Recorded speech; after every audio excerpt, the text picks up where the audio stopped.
So welcome everyone. I think this would start now. Hi Claudia, Priyanka. Hi Priyanka, Tarun. Hi Ritu. Hi. I think we should start. I don't know who else will join. So,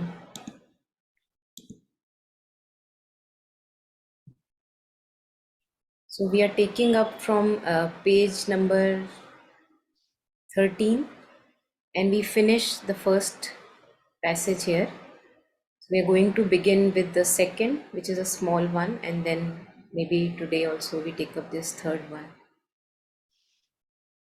Yeah, so would anyone want to go ahead? Read it out aloud for all of us.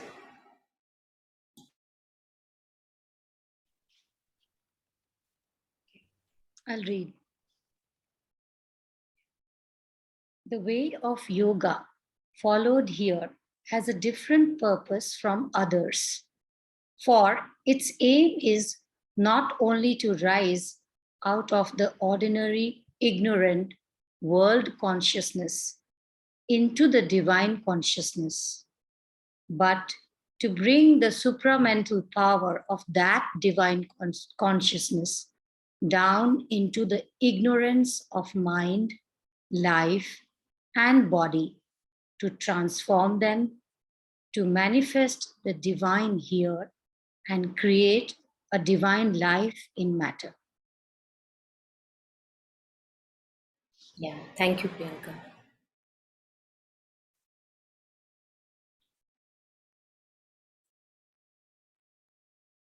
So I think this is almost a little recapitulation, one can say, what we have been reading earlier in earlier passages. That this yoga, integral yoga, Mothers and Sri Aurobindo's yoga, here one is not just trying to realize the spirit, which has been earlier done, which has its own purpose. But right now, we are at this stage in evolution, all of us, that we can bring that power of the spirit, that light of higher consciousness, also in the material elements that are there, the mortal elements that are there, the mind, feelings, thought cells of the body. So it's almost just a crux of what we have done so far. The way of yoga followed here has a different purpose from others. So I think one little window can be when we are in meditation, and many a times we have good experiences. So when we are in our solitude, good experiences, okay, great. But the moment we go out in the so-called ordinary world, again we have all kinds of imperfections, uglinesses are there, difficulties are there, challenges are there. So there we feel a gulf, like I know, I also see that, I have some experience of tasting that delight, but then the moment we are back into our ordinary sense mind, we see that there is a gulf. So for its aim is not only to rise out of the ordinary ignorant world consciousness into the divine consciousness, which for example you are in caves for a long time, and you kind of, what Sri Aurobindo says, that liberate yourself from the bondage of body, mind and feelings. You liberate yourself. So that is not the purpose here. The purpose is but to bring the supramental power of that divine consciousness down into the ignorance of mind, life, and body, to transform them, to manifest the divine here and create a divine life in matter. So, no shadow, no darkness, no part in our so called ordinary life has to remain untouched from the light of the divine. Nothing is to be hidden.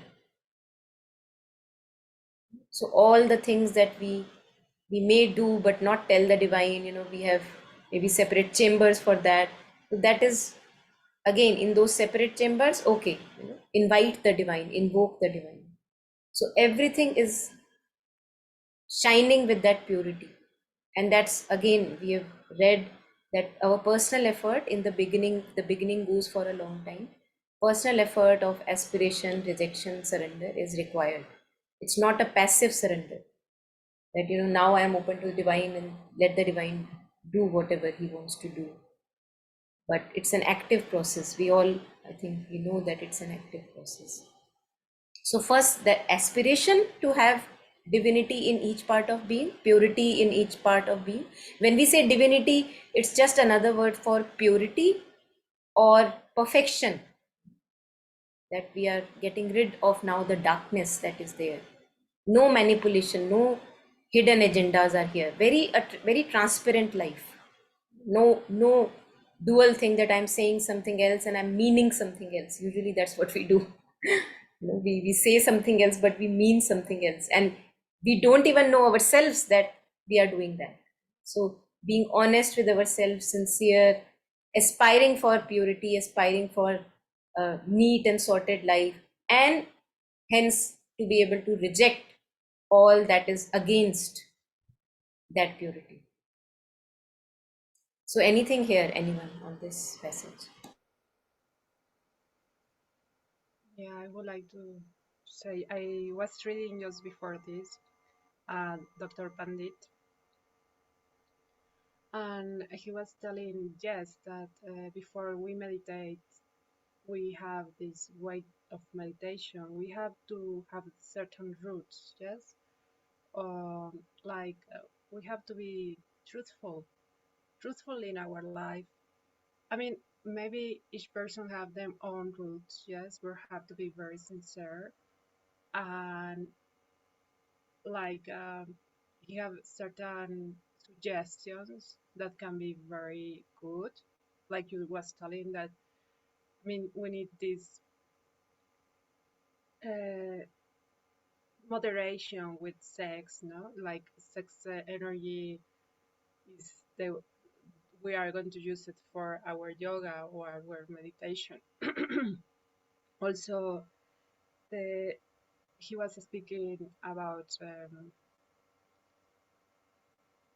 be be yes, like be honest from your heart when you mean it, when you speak, when you say something, and have certain rituals with yourself, uh, like to be clean, like purity, like you was telling, with your body.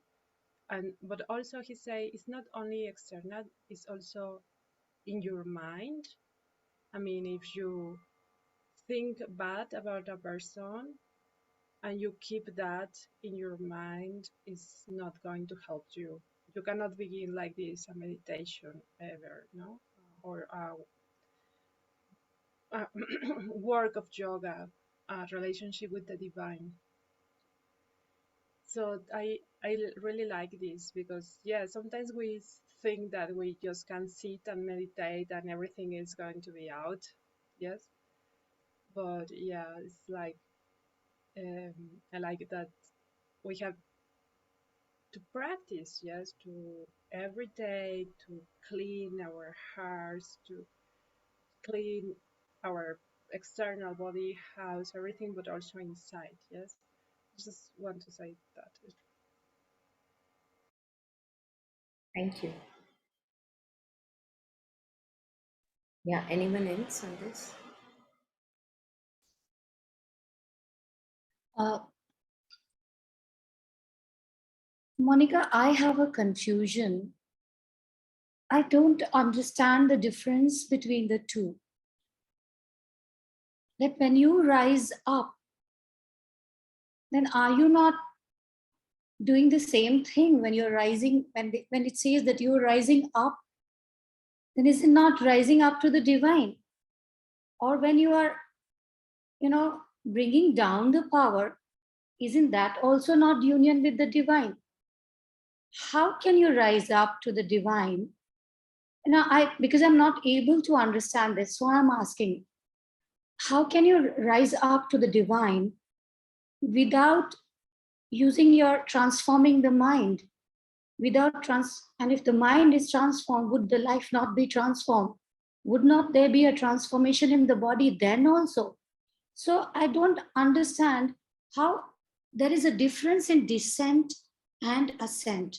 So please, can you just make it a bit more clear? Are you talking about when we were sharing earlier that when we liberate ourselves from the bondage of mind, life, and body and unite with the spirit? Are you talking about that? Or are you talking about descent and ascent? What are you? Because, yeah. What is written over here? Hmm. Whatever is written over here, for its aim is not only to rise out of ordinary, ignorant world consciousness into the divine consciousness. What does this mean? Okay. So one example that can be given, again, just a kind of a simile you can say, and just a little window can be that imagine that there is a pond full of garbage, like dirty, filthy water. Now, a plant somehow is adapted, just like lotus, for example, in a way that it uses all the mud and dirt and filth as, just a second, as its nutrition, right? So it rises above, and that above, you can say that it's like all that air in which it is rising into, that is, say for example, the divine consciousness, purity, perfection. That's where it is going into. Now what here I believe Sri Aurobindo wants to say is, but the dirty water remains the dirty water. The lotus comes out of the dirty water, absolutely correct. It uses all the dirty water as a propulsion to rise above in the divine air, the divine consciousness. But the dirty water remains the dirty water. Now, Sri Aurobindo in Life Divine refers to this. I was sharing with you last time that he refers to this, that it's like इस हम कहते हैं ना इस संसार का कुछ नहीं हो सकता, like the world will remain as it is.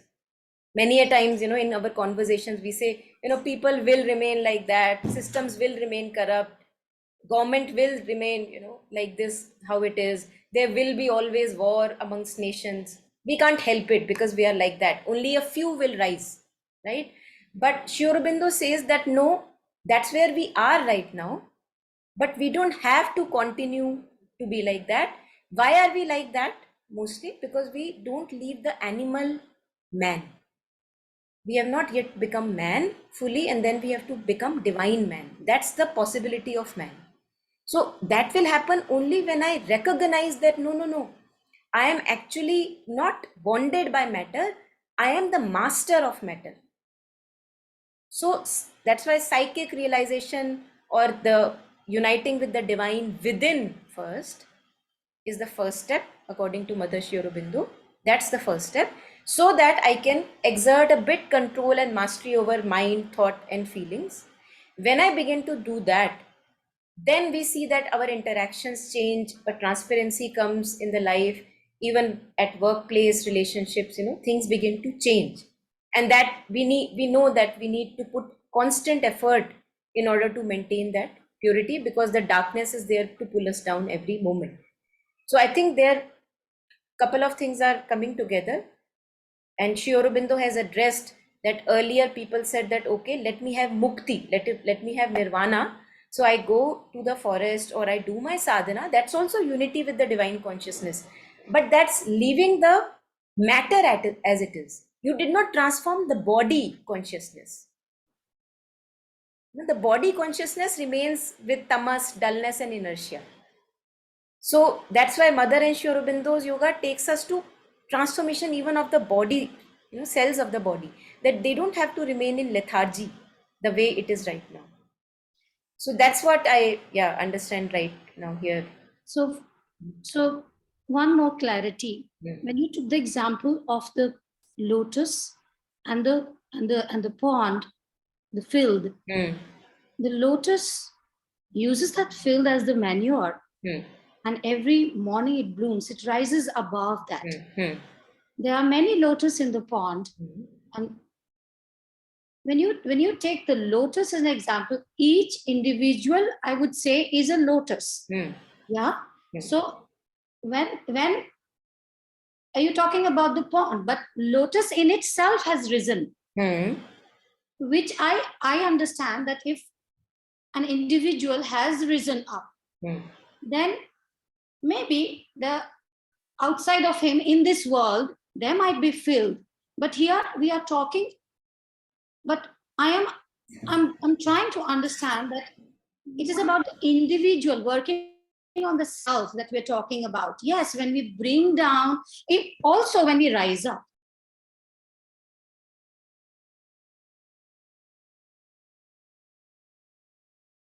Yes, please go on.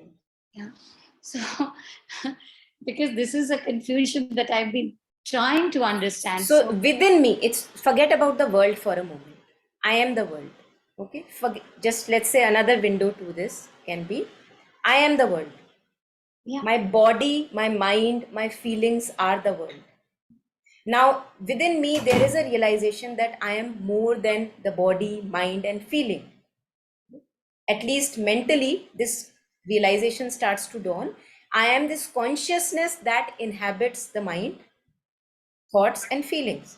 Okay. But when I begin to interact in my day to day associations, I see that still there is a lot of darkness. If I am that consciousness, I don't have to have that shadow then. Why is that shadow still there? But if I'm not able to understand whether I'm trying to rise above it, I'm using that method. If I'm able to work, even if somebody has gone to the Himalayas, let's say, and if he has attained that enlightenment, I'm talking about that. I'm not talking about कि कोई भी हिमालय में somebody has gone to the Himalayas and just going to the Himalayas is going to make a change. Right. Or sitting in a cave is going to make a change. Right. Well, I do understand that wherever you go, you will carry your entire being with you. Yes. So it doesn't matter whether it is a cave or you're sitting right in the middle of a marketplace. If you are, if you are in sync with, if you are in the state of union, then you are in the state of union. Right. So I and people who are enlightened. There are many who probably are not, probably might be existing in the Himalayas. We don't even know about them. So those people, are they also, isn't there, I mean, if they through their own sadhana, when they are working on their mind, obviously the body control, it cannot, because body is the mind is more difficult to control. So if you have been able to control the subtler, yes, and the more gross, obviously, first it should start with the body, because body is our first identification. This is what we see. Mind is so difficult to control. So I'm just trying to understand that even if somebody is sitting in the Himalayas, and if I'm talking about a person who is enlightened, so isn't whether he is coming to this world or if he comes to this world, then probably his energies will be there for the whole world, and probably bring a transformation. I do understand. Yes. If he's sitting in the Himalayas and if he doesn't wish to, just that he doesn't wish to, maybe it is his soul's journey that he wants to still stay in the Himalayas, and it is for his own this thing. But isn't there a transformation of mind, life, and body then also? I mean, I won't say कि अगर enlightened है तो tamas उसके अंदर होगा. Then it cannot. That's what I'm trying to understand. कि these two won't go together. Only when you have transcended the gunas, if you are निर्गुण की अवस्था में हो, जभी तो तुम enlightened हो. How else you would be enlightened? Actually, enlightenment, we don't so people like little bit that we don't understand what is enlightenment. It's not like I'm using these terminologies because these are, maybe I have formed an association in a certain way with them. I might be using a wrong terminology, but maybe you can correct me. Or... Yes. Actually, Sri Aurobindo and Mother, I think what is very beautiful with them is that the moment we begin into reading their words, we see that, oh my God, there is no end to even so-called enlightenment. Yeah. You see, there are degrees in enlightenment. Yeah. So I don't know what kind of enlightenment we are talking about. Yeah, because, true. Right? So Sri Aurobindo, I'm trying to understand with my mind something which is beyond mind. Yeah. But that is the only scope of I have right now. And it's good, instrument that I have. Yes. But find it. hold And it. I have to use it to refine it, to Yes. probably transcend it, If at Yes. all that will happen in some birth or this birth, that I don't know. That is Yeah. not for me to think. But I am just saying that मेरे को नहीं समझ आता कि कैसे bringing down is or rising. I mean, whatever has been explained over here, maybe I have to kind of reflect more on it. So maybe yeah. So I think last time we were sharing that one talk in Pondicherry, Dr. Anand Reddy was sharing that if you want to know what is beyond the mind, for example, beyond the limited mind you were talking of, that I'm trying to understand through my limited mind, and there is only limited that we understand through that. So Dr. Anand Reddy said that, see, imagine he used a metaphor of sitting in a room and we were having a workshop in a room. He said that you are sitting in this room is your sense mind, your limited mind. Now, sitting here, using all its tools and mechanisms, you want to understand how is the ocean like. Now, in Pondicherry, we know that ocean is, right outside. So he says this cannot happen like this. Now, what you have to do is you have to sit up, go out of this room, and go to the ocean to see how it works. So, when we still our mind, and these questions are very precious, the ones that are arising in your being, they must have a direction in your life. So, I would say holding on to these questions, and these questions, in Savitri, we have again many stages where Sri Aurobindo says that Savitri passes through many stages: silence of the being, extreme beauty, harmony, delight, and she's almost kind of being. They're trying to attract all these realms. We were talking of these stages of enlightenment. They're trying to attract. Oh, Savitri, stay here. Why do you need to go back to earth? Oh, Savitri, stay here. But Savitri is determined. She says, no, this light that I see, I want it for that filth out there with where I live. So that's what, there are several degrees of uh, layers of realization after realization. Sri Aurobindo says light after greater light after greater light. And we don't know of what stage we are talking right now. So I would say these questions are very precious, and holding on to them, and also stilling the mind would really help for the higher intuition to dawn. As Sri Aurobindo says that things can be done in a better way when we have a mind. So you have put a question, and that Jetsunma Tenzing Palmo says that when you have this burning questions, which is beautiful, so you give them to you, like you put it in your being, and then you forget about it. Give them deeply in your being. And then some revelations happen through a book, through a line in Savitri, something opens. What can we say? That's beautiful. Thanks. Thank you. Yeah. Thanks. Thank you. Yeah, anyone else on this before we move to the next one? And we will actually be studying about the descent of higher consciousness today, because it is there in the next paragraph. Yes, sir. Yeah, very simply, how I get it is that if I read about, say, the Vedas and the Upanishads, they talk about, say, I am a human, right? I am a Homo sapien, that's my category right now. And ordinarily, what we have been aspiring is that we say that rise above being that human being and merge with the divine. That's what I have always read and heard. But in Sri Aurobindo's yoga, they say that no, being Homo sapien is not enough. Now we have to become Homo divinus, for example. That's the term they use. So that, I mean, for me, simply, it's just this, that now we have to transform the body cells as well, like the body as well. So that's why, how they say that the supramental consciousness descended Sri Aurobindo, because of Sri Aurobindo, he came here to, have that descended.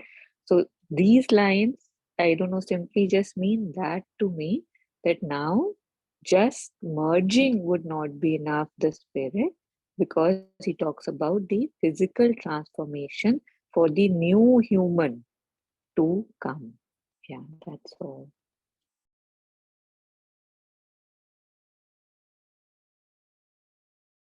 Yeah, thank you. So we'll go ahead. And here in this paragraph, I'll give something like an addendum to this paragraph, which I came across on the descent of higher consciousness. So, yeah, anyone who wants to read?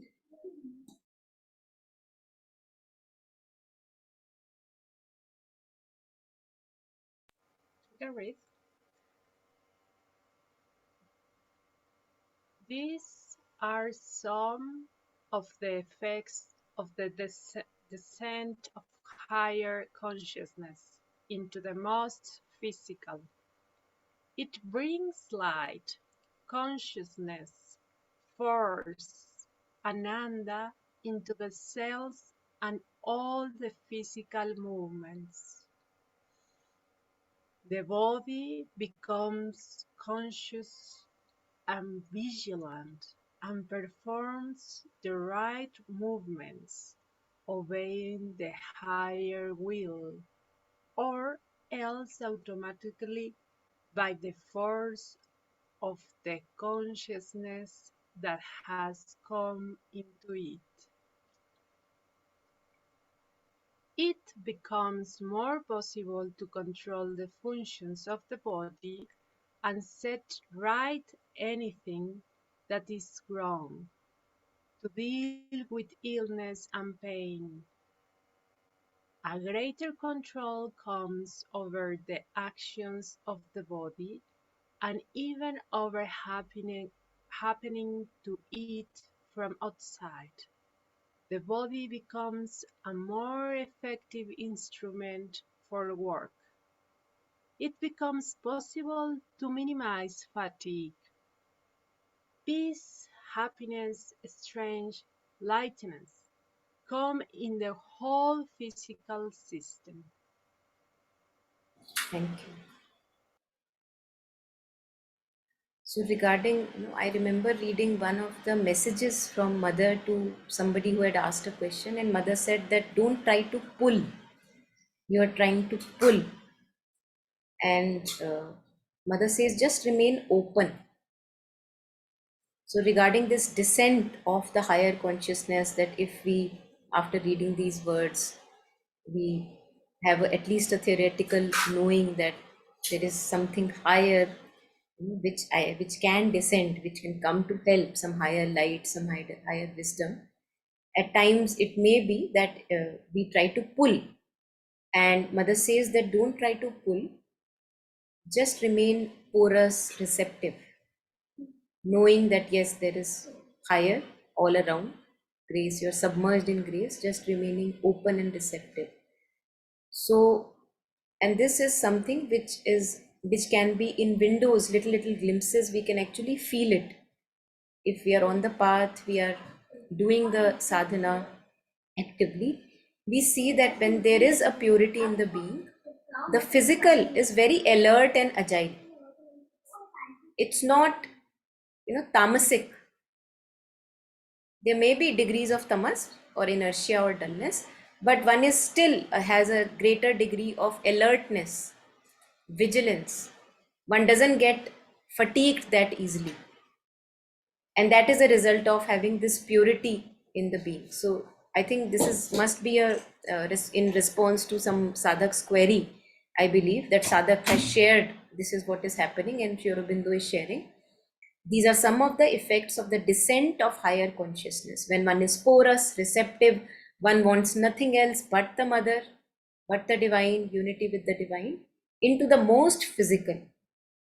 So what does it do, this descent? It brings light, consciousness, force, because chit and shakti, so consciousness and force both arrive. Ananda, like a joy or a delight into the cells, and all physical movement. So I'm going to just give an add-on from again words of Sri Aurobindo and Mother about this descent. Just maybe trying to understand it closely with their words. So this is, I think, by Sri Aurobindo. The power of concentration above the head is to bring peace, silence, liberation from the body sense. the identification with the mind and life, and open the way for the lower consciousness to rise up to meet the higher consciousness above, and for the powers of higher consciousness to descend into the mind, life, and body. So concentrating here, if some of us try to use their empty pockets of time, concentrate in the heart, sometimes maybe in the middle of eyes, again many ways are there. So he's talking about this power of concentration above the head here. He says it is to bring peace, silence, and liberation from the body sense. This all the time being occupied with the body, care of the body, needs of the body, obsessed with that. And the identification. So again, identification with thoughts, feelings, body, this all can be taken care of if we place our attention here. And then he shares the practice of this yoga is double. One side is of an ascent of consciousness, like from lower below, something arises, wants to unite. One side is of an ascent of consciousness to the higher plane. The other is that of a descent of the power of higher planes into the earth consciousness. And this we see very beautifully symbolized in the symbol of Sri Aurobindo, in upturned triangle, and then a horizontal triangle and inverse triangle. So aspiration rising from below, and then the descent. And then he says, I am not speaking mere rising above. The rising above has to be followed by the descent of higher consciousness into the different parts of the being, thoughts, feelings, physical consciousness. The spiritual change is established descent of peace, like there is now settled peace in all the parts of the being. That's what he's saying. The spiritual change is the established descent of the peace, light, knowledge, power, and bliss from above, and the awareness of the self and the divine, and of a higher cosmic consciousness, and the change of whole consciousness to that. So it's like, imagine we are in a vast ocean, limitless ocean, unending, and we are like little containers in that vast ocean. There is some water in me, in the bowl, and then there is that water which is limitless water. So that water which is in me can be called as, in the bowl, can be called as the psychic consciousness, which is directly accessible. Like I can connect, I can follow some path, and then I can connect with that inner divine Godhead. But the journey doesn't end there, because the divine is infinite. So there is transcendental aspect of the divine, that which is just, vast openness. It doesn't end. So that's what we were sharing earlier, that there are realizations after realization. We cannot end that, okay, now I have realized I am water in the bowl. No, but then what? Then there is ocean. And in ocean, there are again areas and regions to travel and journey into. Yeah. So, just a second.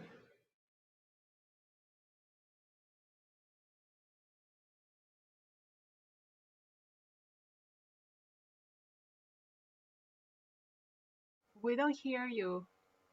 Oh, I'm so sorry. I muted. Yeah. So he shares that this power which is descending down to help you is the power of mother's consciousness. That's the mother's consciousness. So that's why mother says that you're doing it all the wrong way. Some sadhak came and he said that I'm reading letters of Sri Aurobindo and words of Sri Aurobindo, this and that, and I'm trying to do yoga, but I feel something is missing. And mother said that you're not doing it right. And then he asked, how do I do it right? And mother said, you just surrender to me. You come to me. I will do the yoga for you. So I think that really makes us it's very comforting, because we don't know of the steps that are required. We don't know of the uncharted territory. What are the, ways, alleys, by lanes? We don't know. But mother knows. So what am I going to do? I'm just going to give myself to the mother. This is what mother says is required of you. Don't ask, but completely offer your being to the mother, and being including the thoughts directed to the mother, feelings directed to the mother, and the whole life, the body consciousness. Mother, this belongs to you. Inwardly, we can start doing it.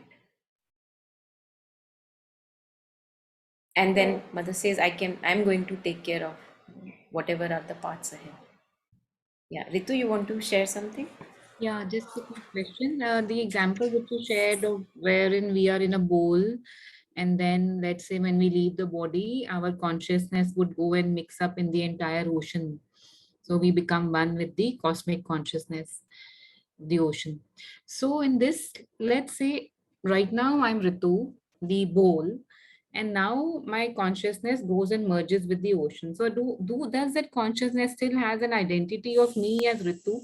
Because Yeah. sometimes after death, we see people, I mean, who we can feel the presence of people who just left the body. And even after a couple of years, also sometimes it happens. And sometimes even after 10, 12 years, when people are, on their deathbed, like before dying, they see their loved ones coming to receive them. So, how do they come to receive them when the consciousness is now merged with the universal consciousness? Yes. So it's not that black and white. So So there complicated. are many shades of gray. Just give me a moment. I'm just Yeah, needed somewhere. Give me a moment. right.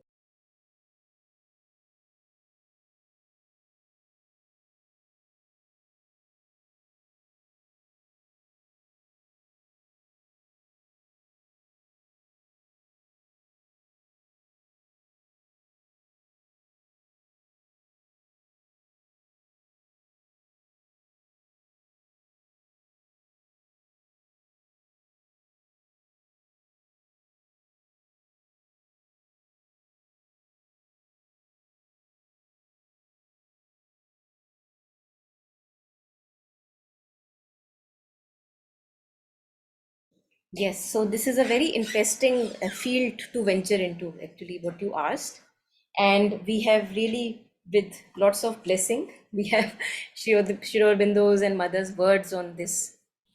And also even words of Saint Kabir, for example. So you think that you dissolve and merge back into the ocean, but that's not like that. It doesn't just happen like that. We have to prepare for that merger even. And Sri Aurobindo says that the more we unite ourselves around the psychic being, our inner Godhead, make ourselves more and more purer, then it's possible that there is a complete merger. And many a times we also develop that capacity that when we talk about these reincarnations, that some famous lama or some guru has reincarnated, we hear all these stories. So that can only happen when one has such an evolved consciousness that it's like an integrated personality that has been developed that persists even after the mortal body is gone. But that is a very rare case. According to, we have a booklet here on rebirth, I can share it later with you, and it's really a vast thing that we can go into. So he says that what remains alive, Kabir, what he says is, maya mari na man mara, मर gaye sharir, आशा तृष्णा ना मरी, कह गए दास Kabir. Same thing Mother Shri Aurobindo, they also say.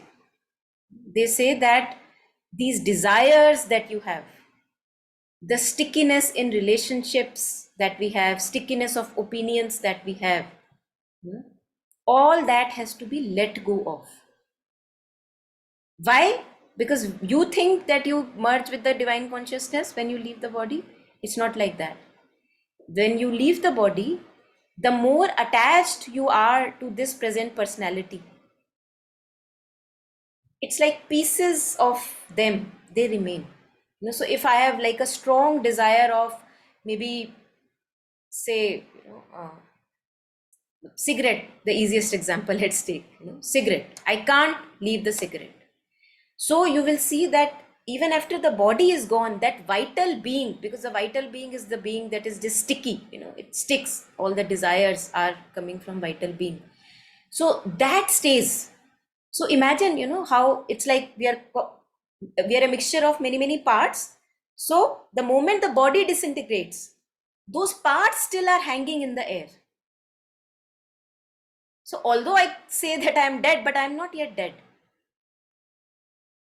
And we live on various mental plane of vital feelings, and the plane of body. And there are again many, many stories, many anecdotes where people who are occultists, they see that even when people are gone, they left their material body, they see them still sitting right there, wherever their attachments are, wherever they are attracted to. They have not been able to let go of desires while they were alive. So in bits and pieces, these things remain. Now what reincarnates is not this personality that we are in this life. For example, you are Ritu. So don't think that Ritu is going to reincarnate. It's the psychic being, the essence in you. But that is not limited to your this personality, no. Now imagine that we have no memory of all the previous past lives, and in all the past lives you were a personality. Today you are Ritu, you may be the lord of whatever, some place in the last. We have no memory of that. But the psychic being, which is the divine Godhead within, it has all the assimilations, whatever ripening is required, whatever learning, maturation is required, that essence is there in that psychic being. So it is the psychic being which is going through and not dying through all these births. But it's not Ritu that will be reincarnating again. That happens only in very rare cases where, for example, these lamas and rinpoches, in, for example, just taking that example of Buddhist people, because they are so, many of them are so evolved that they are able to integrate their personality, around that divine center. So they can, as it is, reincarnate somewhere else. But for us, usual ordinary beings, it's like bits and pieces. We are like floating around everywhere, mental plane, vital plane, and then this psychic being that decides to reincarnate again or take another birth. But again, whatever I'm sharing is just very limited. And I would recommend, actually, if you are interested, it's a very interesting field to go into, to read Mother and Sri Aurobindo. I can send you some material on death and rebirth and all that. It's very vast, expansive, and opens up our mind that it's not just this, that I die and I reincarnate. So it's actually stupidity. It doesn't happen. So if, for example, we think that a relative of mine, they die and they are reborn as my child, or a child in the family, that is mostly hallucination, according to Mother and Sri Aurobindo. That can happen, but it's mostly a hallucination. Yeah. So you are muted, Ritu. So basically, the psychic being moves on, but the personality, the vital or whatever, that somehow stays. It stays, and then slowly it disintegrates. So that means for some time when people have visions or Yes. experiences, so that's the personality or Yes. some element, but not the physical, the psychic being. Mother says that it is the vital entity, this emotional aspect, that's why we are always attached to our family, relatives. So it is the vital entity which is mostly, in most cases, showing itself up and telling, okay, this is where you go, I am okay, and all these experiences. But there are people who, just Mother says that, integrate your personality around the psychic center. That's your true personality. That's the task to be done in this life, at least that task, right? Most of us are unaware of the task, we don't do it. So what happens after I leave the body, like titar bitar, all the bits and pieces, and the psychic being has assimilated all the experiences. It knows what to carry and what to leave, so it goes. But the desires that are there, they still go on. Why? Because we have something to learn from them. If not in this lifetime, in the next lifetime, I will have to let go of desire. So if somebody is getting too depressed of desires not fulfilled, see my life has become so dark, I have to, better to commit suicide because I'm not able to make sense of this life. It's very important to talk to them and to let them know that you think that after leaving the body, your troubles are over. But that's not true. Troubles you carry along with in the subtle realm. So if you really want to be free of this darkness, work to become desireless. That's the true liberation. Or many times we hear of masters and gurus appearing in our dreams and telling us some things. They can do that. Again, just whatever I've heard and read and resonates with me is that their personality is an integrated whole. It's not that one part in them is saying, okay, I should eat that samosa, other part is them is saying, no, I should not eat that samosa. So it's not a contradicting something, it's an integrated whole personality that they are. So their thoughts are integrated through the psychic divine, their feelings are also centered around the divine, their whole body, they lived a life which is centered around the divine. Then this personality can choose whether to reincarnate or not reincarnate. But for us, we become pieces and disintegrate. It's not the same Ritu or same Monica that would be deciding to take a birth. It's the psychic being which assimilates and which takes whatever is required for the journey. So let's say there's the psychic being of a guru who has been able to control desires and has taken the reincarnation. So that psychic being, will it be able to be in our dreams also and be around us to protect also? Yes, yes. We have heard of those stories. So Yes. they can be in the reincarnated state also, and they can be around us also. They can be at parallel. It's so time and space don't limit them. Mhm. Yes. There are stories which say something like that. Because sometimes, you feel a very strong presence of a guru. Yeah. Yes. So they are beyond time and space. So they are not limited. And if they are appearing to you, they may be parallelly actually appearing to somebody else also. Mhm. And that's what, in fact, it is not only, Anita Murjani's story, if we hear. What she Yeah. shares is that when she was in that state of beyond the body and in that consciousness, she was able to see time at once, like past, present, future is existing right now. Yeah. And she could be at multiple places also. Yeah, yeah. Yeah. So this again, if we want to, because there's so much, again, we were talking about realizations after realizations and explorations after explorations. The first place that we start from is to stabilize ourselves. Who am I? Hmm. I am this consciousness which can see the thought, which can see the feeling, which resides, which is the master of the body. Mm-hmm. So taking stance as consciousness is the first step that we begin with. Then the mastery and control over many, many things and more realizations may, as per our requirement, may come. Right. Right. Thank you. Yeah.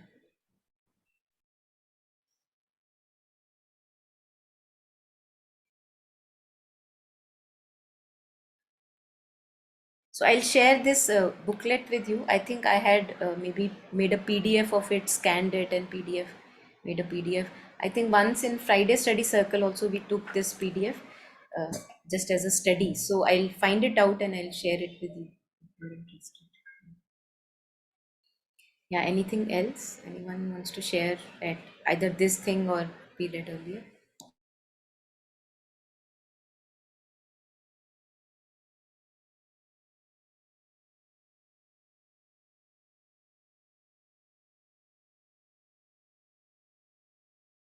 Okay, so just reading a few words of the mother on descent of higher consciousness, Mother Sri Aurobindo on descent of higher consciousness. So this descending from above is the consciousness of mother. There is a higher consciousness above you, not in the body. So above the head, which we call the higher spiritual or divine consciousness or the mother's consciousness.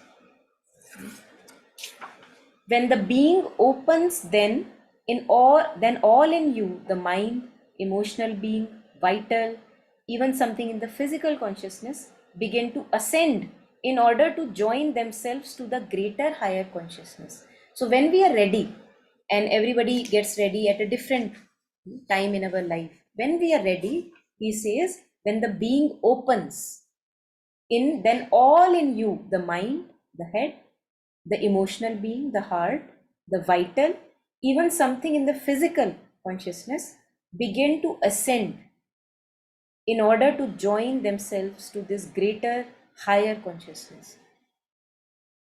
One has, when one sits with eyes closed in meditation, the sensation of going up, which you describe. So sadhak must have placed a question. It is called the ascension of the lower consciousness.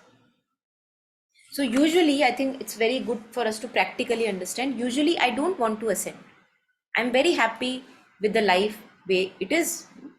I have a little few friends, little few troubles, but they are not that much. Things are going fine. There is no desire, nothing of the higher that I desire or aspire for. But then slowly, as we become ready and ready through our illuminations and experiences, a time comes when this so-called ordinary material consciousness is not enough. Something begins to feel amiss. We begin to miss something. Like everything is there, but something is missing. So then somehow or the other, with infinite possibilities, the being can open to the divine consciousness. That, okay, now what do I want? I want to surrender myself to this higher consciousness. And when that happens, then nothing in me is wanting the lower that is present. The lower is present, I see that. But it's not that I'm trying to defend myself in the lower. That this is how I want to remain. So an opening comes and he says that then the lower rises to the higher. Afterwards, things begin to descend from above. What comes? Peace, joy, light, strength, knowledge. And a great change begins in the nature. This is what we call the descent of the higher or the mother's consciousness.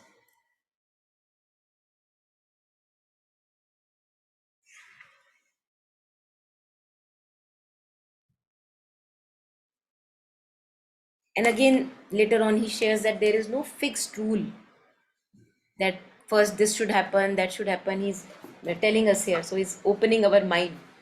He says there is no fixed rule in such things.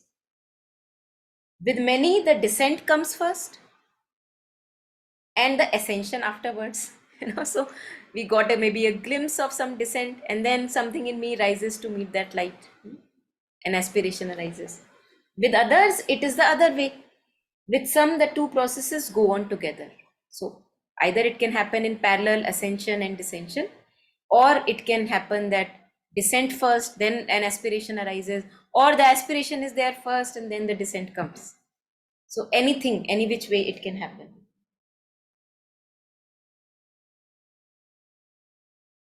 Yeah.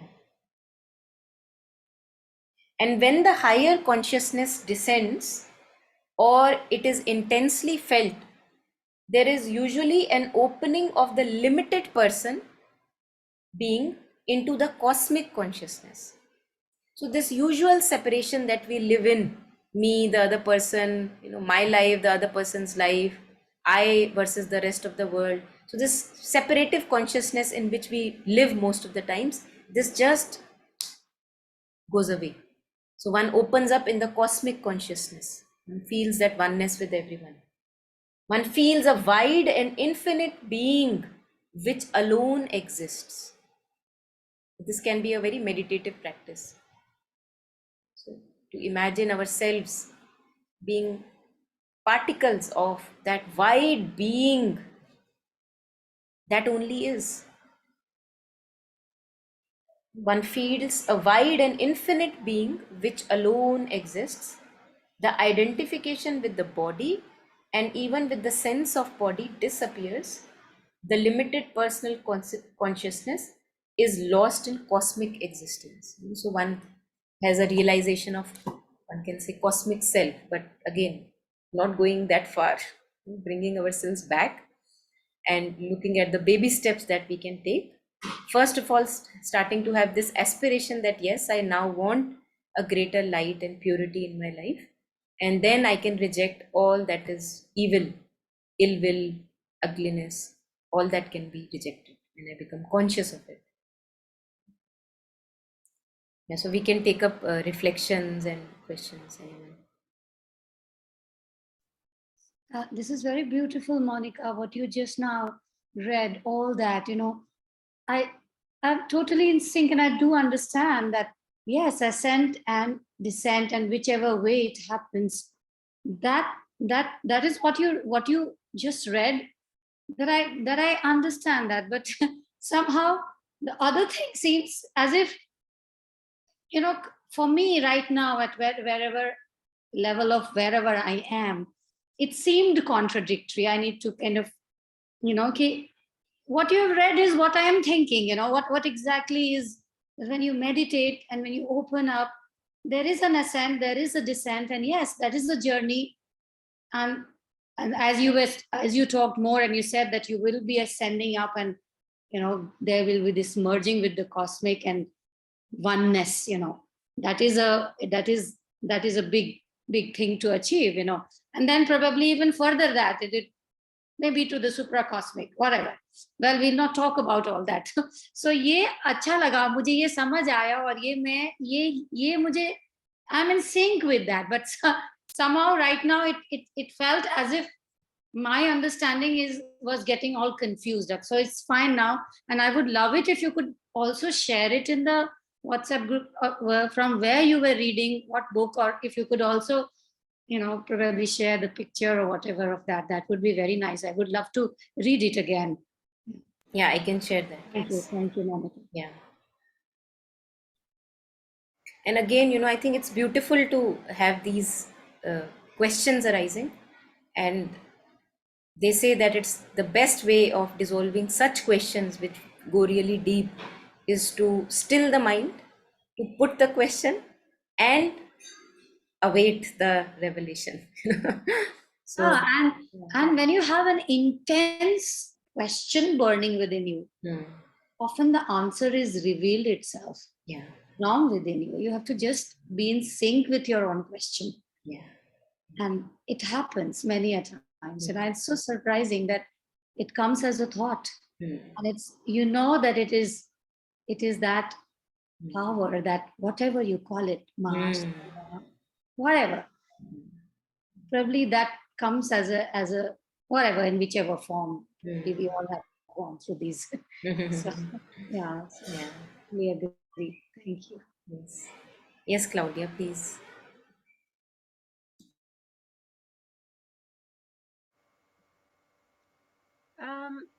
I have also many questions about the topic of descending energy from the divine, but also when we die, yes, especially that, because in the Catholic Church where I was raised when I was a child, yes, they say that if you suicide, for example, you go to hell directly. Yeah, and if you like, but they say that if you behave very bad in your life, yes, and then in the last moment you think in God and you like kind of say, I'm sorry for all my sins, then you have a chance to go to a new step of your life. Yes. So uh, I don't know what they mean when they say go to hell. Maybe it's go to the subconscious and work again with all your shadows, and I mean work and work and work and work and work, yes, until you transform, yes, until, let's say, the divine. But I was speaking with my grandma that she's very traditional, and she say, no, when you go to hell, you cannot go out from hell. You just stay there forever. And it's like, wow, really? She said, yes. So I have this questions like, how do you understand this? Because it's like you go to the darkness, yes, you go to the place where belongs that energy, and this, I mean, it's true, or it's just to put you fear and that you cannot just like you behave well, you know. I mean, you just have this. This idea of hell is not true. This comes again and again with Mother Sri Aurobindo also. And Mhm. the only hell is that when we are too desirous, when we are living as a too desirous being, like too much attached to this worldly existence, then even when we die, we, that vital part, vital entity in us is still, like, by like wandering around in these planes. There are good planes, bad planes, they say all kinds of planes are there. So it's just that you stay there longer. Okay. Or if you have lived a desirous, like too sticky a life. But most of us are not there. And it's the idea this of heaven and hell by this tradition that you were referring to. I think many masters have said that that is just to invoke fear, so that they can submit to this pope. And that's why so many harassments, because then pope becomes the god and he says whatever is allowed, that nobody raises his voice in front of that master, because it has been said that you will go to hell if you don't listen. So we live in fear. So it is actually a mental manipulation of mankind to create fear, and nothing that is lived by creating fear, it is not divine. It is anti-divine. It is the asura, the titanic forces. So we must, mother says that you must never submit to fear. That's the rule, mother says. And this is just how the religion has been distorted. I think Dr. Alok Pandey has many uh, talks on this also. He talks about this, reveals that this is, one doesn't have to submit to that kind of a fear. In fact, live a life which is ethical, pure, more and more towards perfection, beauty, harmony. That much is enough. But living in this constant, perpetual fear is the baddest thing that can happen. And there is no that kind of hell which the vision that is created, that kind of hell is not there. So it's good to read again words of masters there, to see that what are our possibilities. Yes, for me, I mean, I understand very well, but I want to call my grandma because she's dying. She's 100 years old and she have all these ideas, Mm. and I can see her fear. And but well, maybe I the divine can help her. But it's just like, yeah, sometimes I'm like so sad that she is still sticking to Yeah. this. Yes. So Jetsulma Tenzing Palmo had answered this query for a person who was into palliative care. So she used to work with people who are dying. hmm And she was asking a question that, what do you suggest? What is the best help I can offer to such people? And then she shared that just ask them to follow the light. So if, for example, they are devoted to somebody, maybe Jesus or Christ or some, some higher form of divine, then ask them to just stick to that divine form. Or people who don't have belief in forms, they can stick to some higher force or some light. Basically, she was saying that cling to the light, Cling to and the light. cling to the light. That's what she was suggesting. So even when you are with your grandmother, you can imagine and visualize that she's just following the light, instead of getting yourself in that fear that she may go to hell or wherever. She will not go to hell, definitely. Okay. No, not at Yeah. all. Okay. Yeah. We all, the story of the prodigal son. What does it say? There are two sons. One stays with the divine, with the father, and he serves the father very well. The other one commits a lot of sins, loiters around, does all the mistakes. And then finally, this guy, who is can be called the sinner, he comes back. But the father, with so much love, he pours on that child who has come back and embraces him fully. So we are all children of the divine, and we are all sinners in that sense. Yes. But no one is going to hell, for sure. Yeah, we are safe. We are in safe hands. So Thank you. when you are with your grandmother, you can invoke also in your mental visualization that she is following the light, whether she on the surface consciousness she believes in it or not, but you see her following the light. And also you can share with her that, okay, leave all this darkness aside. Just whenever you close your eyes or you think about it, follow the Jesus, follow the Christ, or follow the light. That much is enough. Okay. Yes, I also was thinking that to a state, my state, like when I share with her my energy with her, like when we speak, like speaking about topics that bring her good memories. Yes, not fear, just like happy memories or happy things. But I, this is clinging to the again, it's clinging to the emotions, but maybe it's a lighty, a better emotion that fear. Yes, it's Yeah, I think something impersonal would be really nice, like, nature or okay. mountains, or thinking about mountains, nature, streams, that brings delight. That impersonality would be a bit, I would say, again, just talking like that. But Perfect. yeah, but you're right that it can just attract again to the worldly happenings, thinking about good memories and all that. Yes. Thank you. Thank you. So I'm just going to read a few lines from this booklet on what Ritu was sharing, just because it just came in front of me. The being, as it passes through the series of its lives, takes on various kinds of personalities and passes through various types of experiences. But it does not carry these on to next life, as a rule, he says. So, just going to read it again. The being, as it passes through the series of lives, takes on various kinds of personalities and passes through various types of experiences, but it does not carry these on to the next life, as a rule.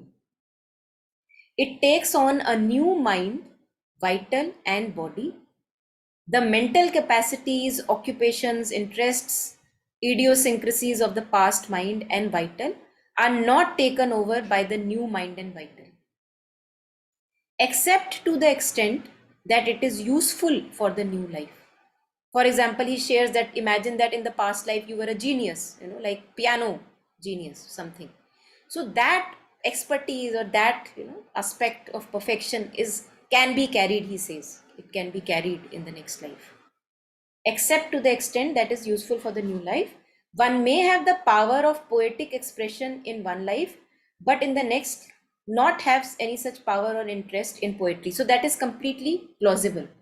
But in the other aspect, he says that, for example, I'm sharing this with you, that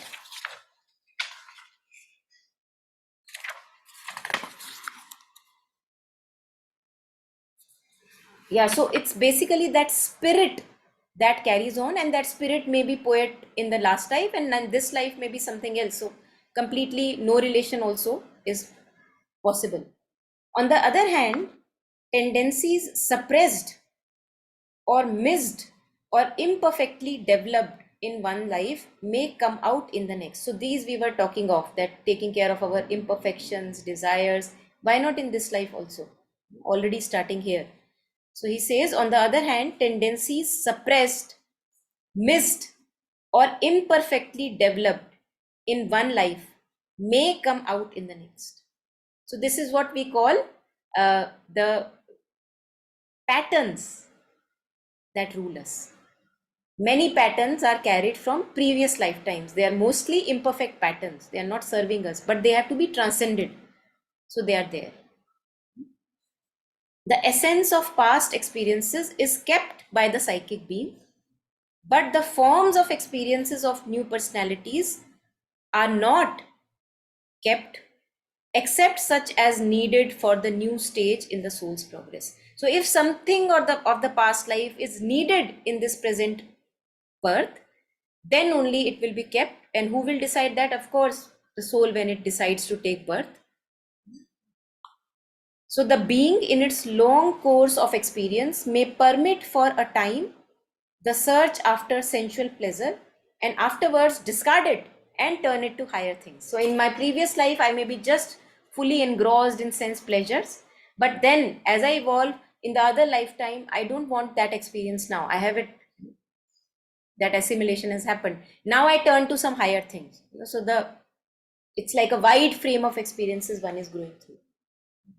And he says that this can happen even in a course of a lifetime. It doesn't have to happen that in the previous lifetime I was having more sense pleasures and in this I'm turning to higher. In the very same lifetime it can happen that one part you were after these things and in the other part of life you turn to higher spiritual things. Yeah.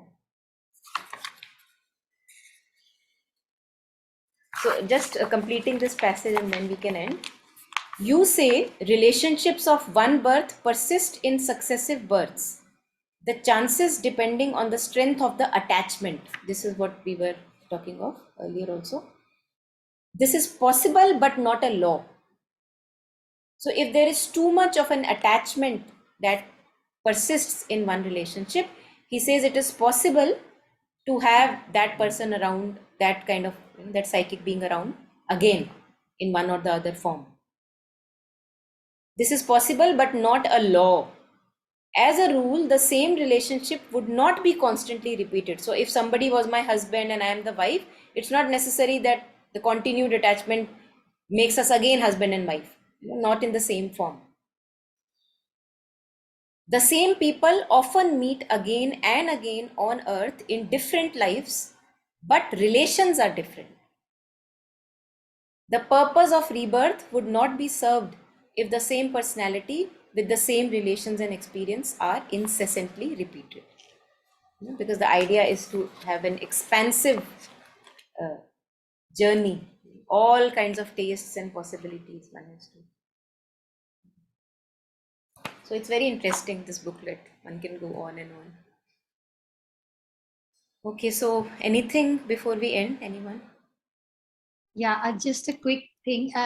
I just got reminded, while you were reading this, I just got reminded of this book called The Fakir. And and it's such a beautiful book by Rusbe and Barucha. And this is the conversation between the soul who is, the person has died, and this soul is having conversation with the Supreme, and how his entire life journey, as it is unfolding in front of him, he's putting up these questions to the Supreme as to why this happened to me. And a very friendly, like two friends talking. It's like the Supreme and that soul is having a very friendly conversation. This book I found it very interesting. And today, as we have talked about it, and we also heard from Monica Sri Aurobindo's words and all. But reading this, it is written in such a simple language as to why in one birth somebody can be a king and in the other birth he could be a beggar, because what experiences he has gone through while becoming a king was fine, but then he probably has to live a life of a beggar to go through the experience, because the soul is here to experience everything.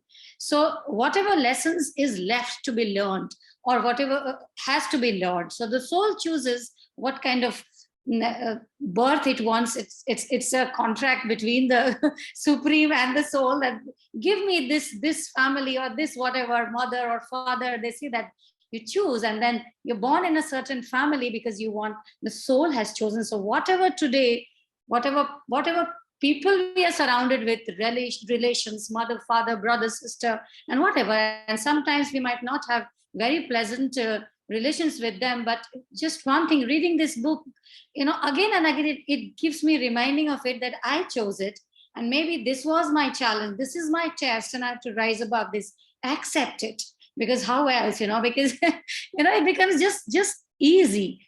Not that it helps in acceptance all the time, because that itself has to be worked out. But this is a beautiful book, and I think a must read, Fakir. Yeah. Yes, yes. Thank you. Thanks for sharing. Yes.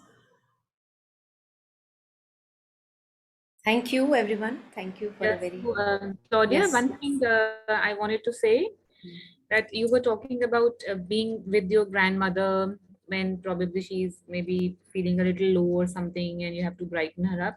So I think one way probably can be, like we sometimes listen to some chants, and some of these chants have very positive, very beautiful meanings. They are simple ones.